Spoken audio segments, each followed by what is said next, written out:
A l'Aliança per l'Aigua hem realitzat una auditoria de l'aigua a la comunitat educativa, amb l'objectiu de fomentar pràctiques més sostenibles a les escoles.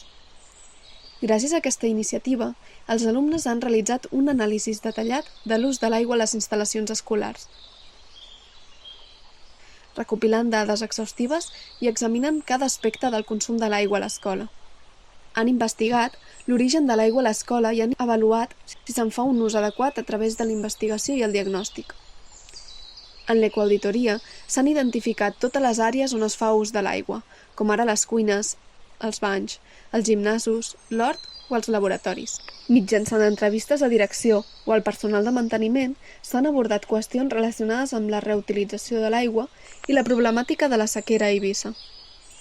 Durant el procés s'han verificat quins sistemes d'estalvi s'utilitzen al centre i s'han detectat aquelles àrees on es consumeix més aigua, amb l'objectiu de cercar maneres d'optimitzar-ne el seu ús. L'activitat conclou amb un balanç del consum de l'aigua a l'escola, comparant-lo amb un ús eficient i sostenible d'aquest recurs al centre, així com amb propostes i recomanacions per millorar-ne l'ús. L'objectiu és estalviar aigua i educar a la comunitat educativa sobre la importància de conservar aquest recurs vital.